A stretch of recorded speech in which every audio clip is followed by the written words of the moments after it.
Well, why do the politicians think we need 87,000 new IRS agents? Today we're going to take a look. Stay tuned for Prudent Money.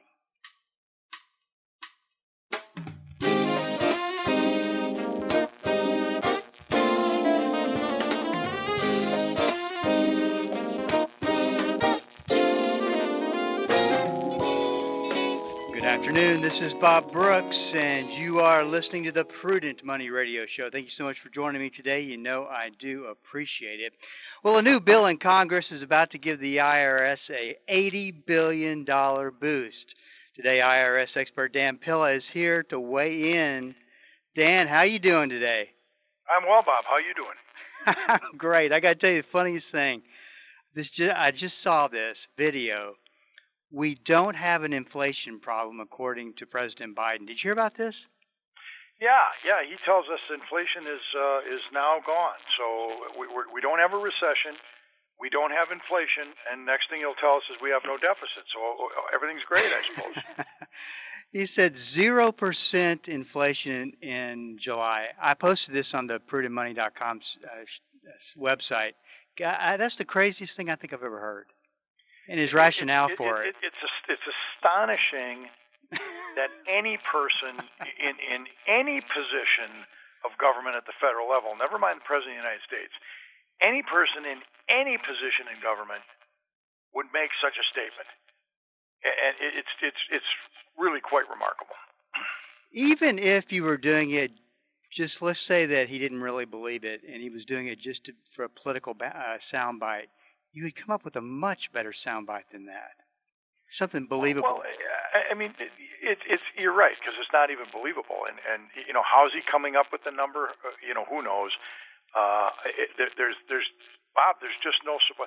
What he's asking us to do is to disbelieve our own lying eyes.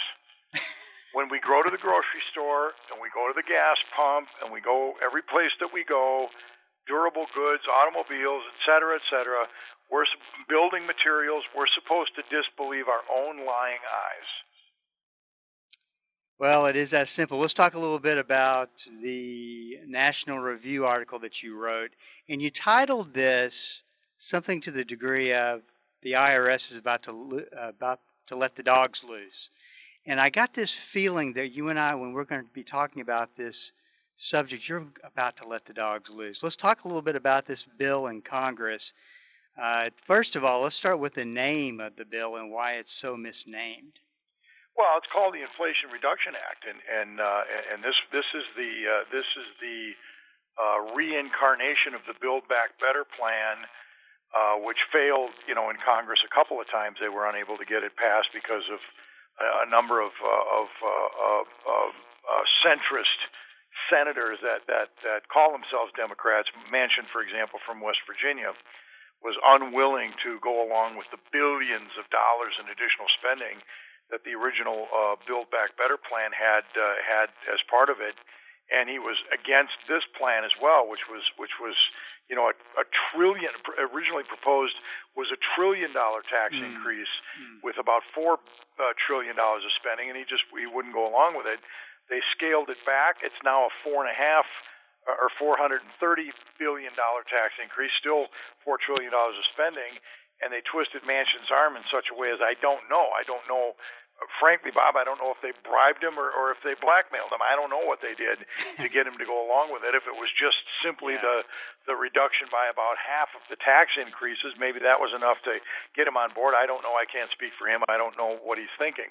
But the point is that it's impossible that the Inflation Reduction Act would have any impact on reducing inflation, because it's still massive deficit spending. It still calls for printing more money.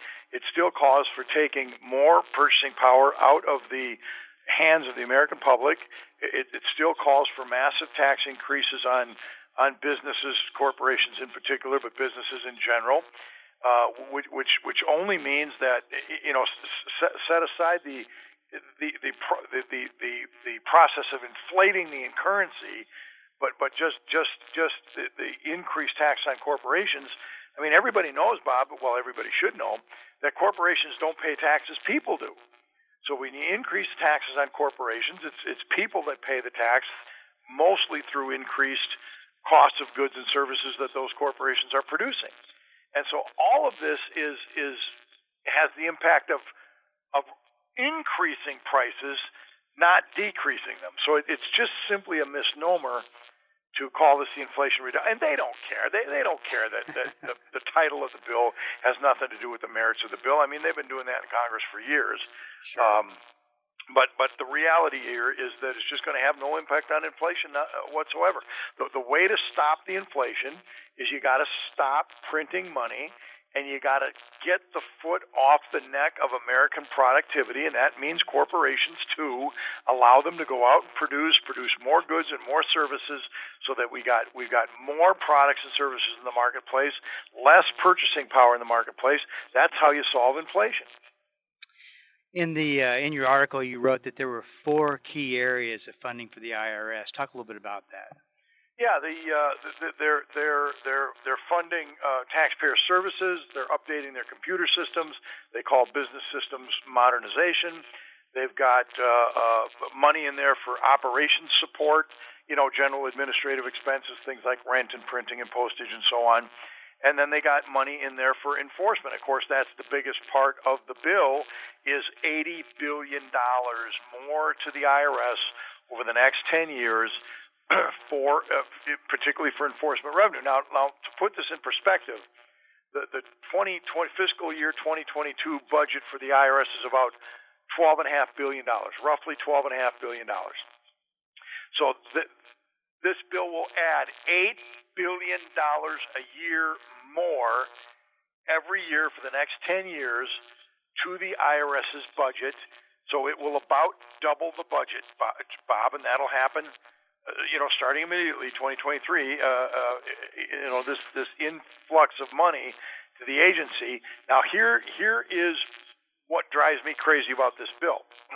First of all, again, for context, let's keep in mind that 98% of every federal dollar collected by the IRS is paid in without the need of enforcement action, without the need of IRS intervention, right? 98% is paid in through the means that the IRS would call voluntary, meaning without IRS interaction, without IRS enforcement, without the need of a notice or a phone call or a letter or an audit or anything, right? It's all 98%, only 2% of the revenue comes through enforcement action, audits, collections, levies, and so on. Now, at the same time, we've got a tax code that consists of more than 4 million words that's been changed more than 5,900 times just since 2001 alone. And so taxpayers need help complying, Bob. This tax code has passed through the realm of complexity and has long ago entered the realm of perplexity, and people need help complying. The fact is, the vast majority of what we call noncompliance with the tax code is not noncompliance at all. It's misunderstanding. So people need help complying. So despite the fact that taxpayers need help, and despite the fact that 98% of the revenue is paid in voluntarily, the Congress only has about $3.2 billion factored into this bill for taxpayer assistance and education services, all right? Only 3.2 of the $80 billion is earmarked for taxpayer education and help. 46 billion, Bob, almost 46 billion is targeted for enforcement action, audits, collection, litigation, and so on.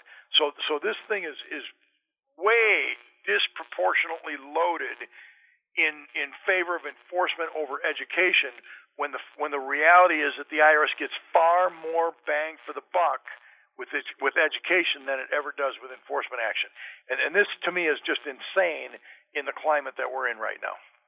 So if you're the IRS, how do you come up with, we need 87,000 new enforcement officers? Well, this is the spreadsheet. Well, first of all, that's not the IRS's number. Now, did the IRS contribute to the number? Maybe they did. Probably they did. But this is the Department of Treasury's estimates.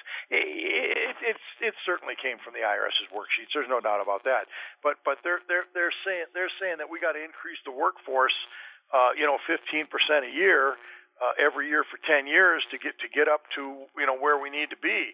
And so, their workforce right now is roughly 80,000 people.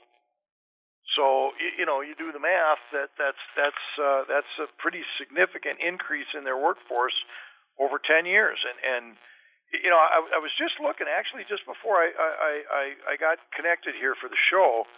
I was just looking in the Treasury worksheets here, and believe me, there's a stack of them. I was looking through the Treasury worksheets to see if I could find how they broke down where those people are going to go to work. But they don't give us the actual numbers as to this many people in enforcement and this many people in education and this many people in operations. But if you just extrapolate over the four areas that I just described, the fact is about 60% of those people are going to be in law enforcement, tax law enforcement.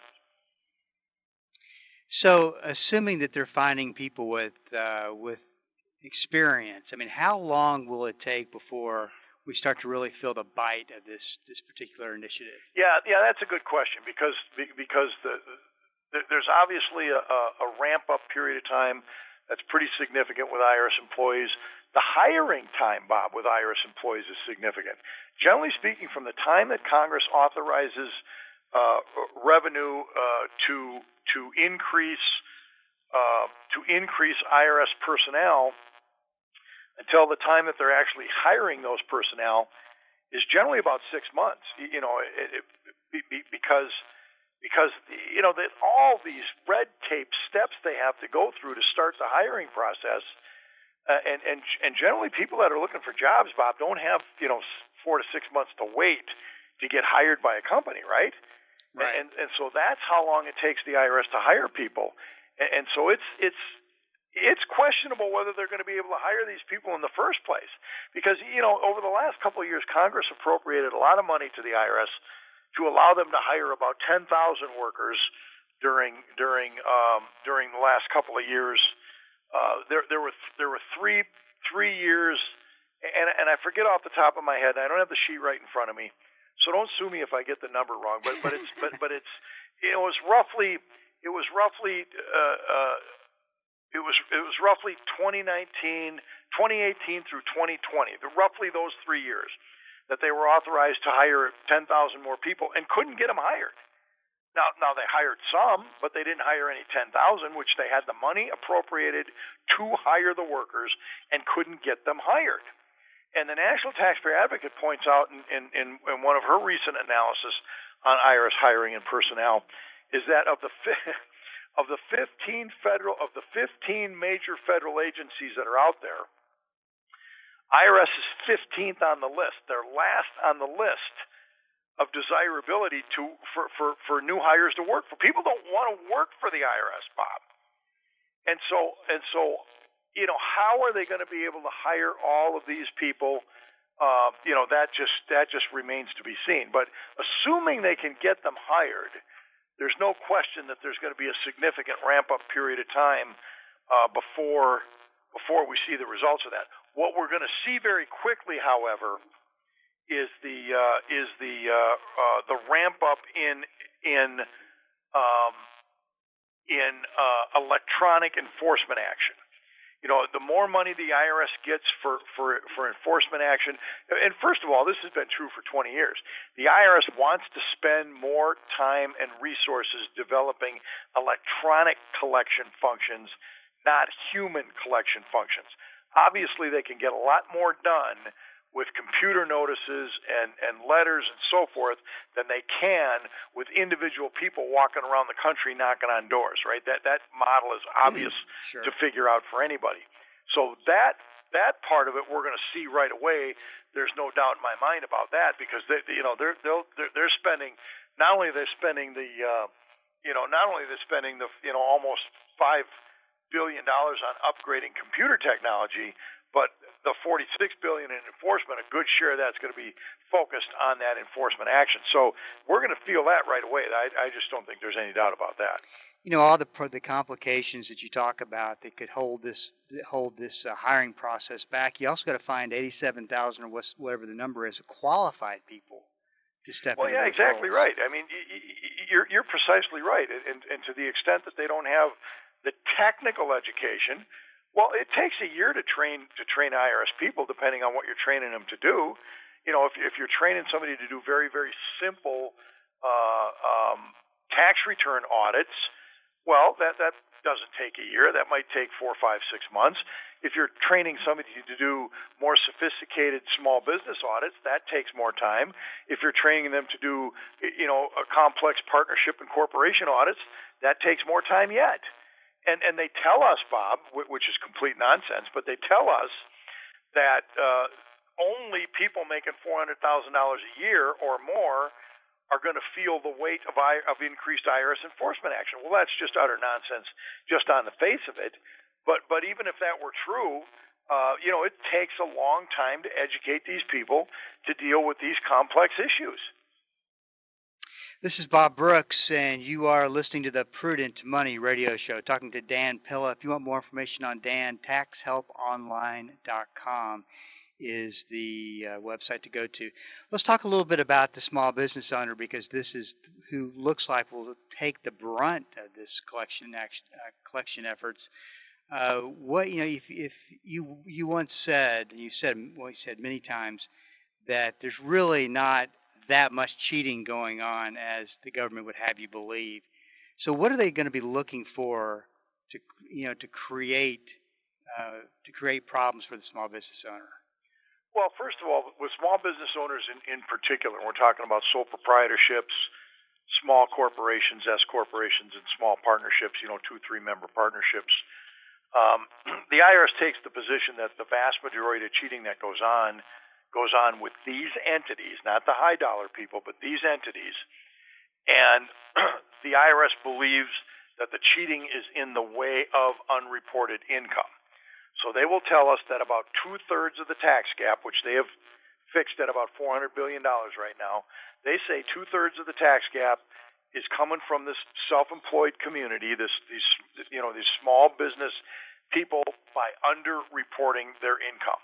And so that's distinguished from over-inflating their itemized their deductions, right? So rather than saying that you had deductions that you never really incurred, people are hiding income. Now, to say that small businesses are cheating on their income across the board, Bob, is pretty hard for me to swallow, because the fact of the matter is there's very, very few cash businesses out there anymore. Very, right. Very few of them. The vast majority of every dollar that businesses earn, and in some cases 100% of the dollars that businesses earn, are run through credit card. They're run through credit card processors. They're bank deposits. Now we got PayPal and all the rest of these electronic payment means, and so it is extremely difficult. And I would argue to you virtually impossible for most small businesses to hide income.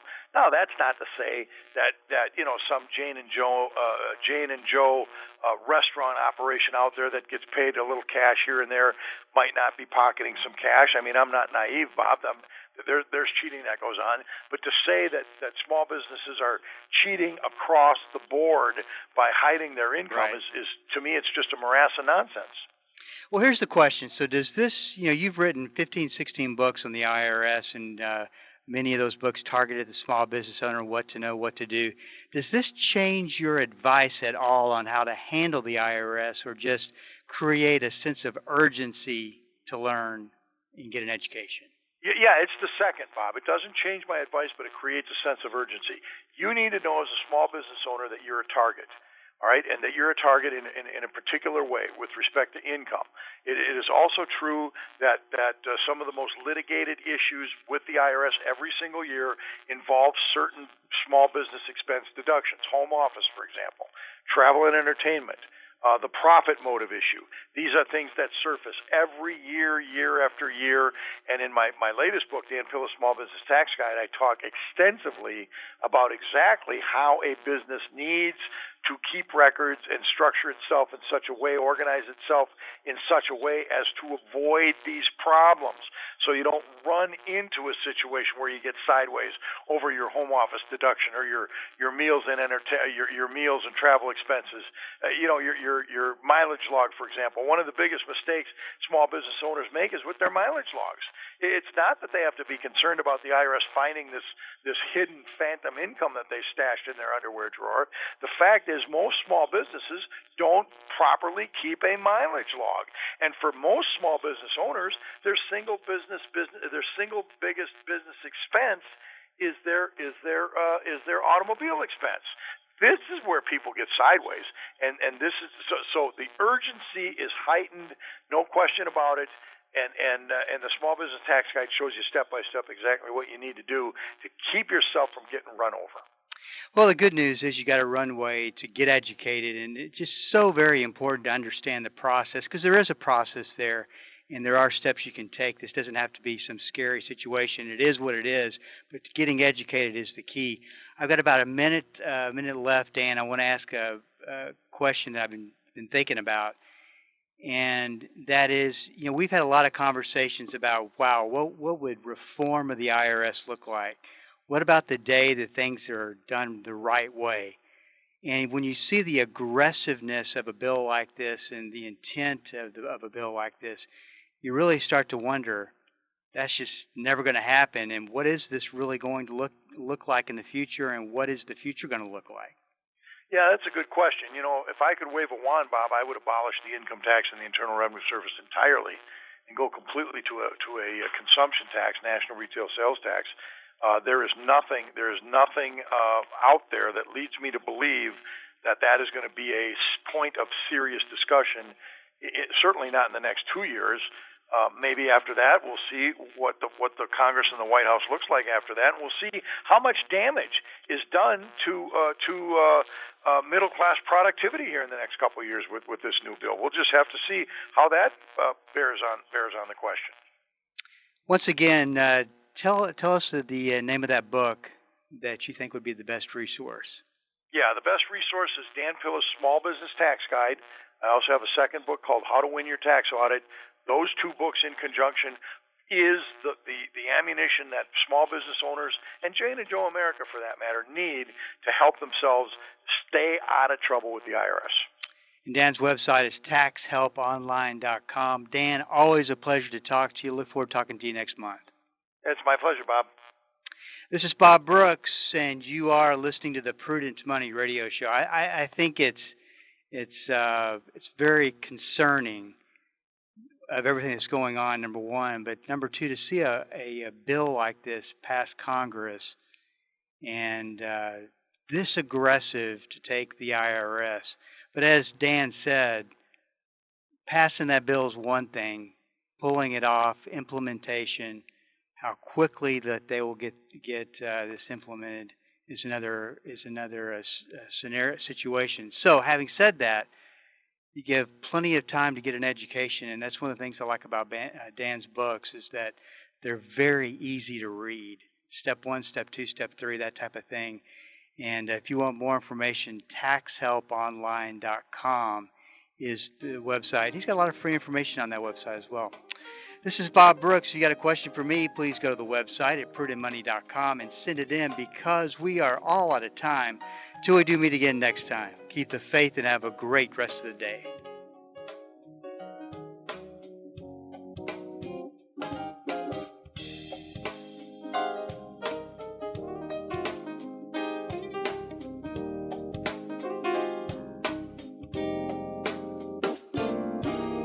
That's all the time we have for today. Questions or comments for Bob, or to find out more great information like what you've just heard, visit www.prudentmoney.com. Be sure to join Bob Brooks again for the next edition of Prudent Money.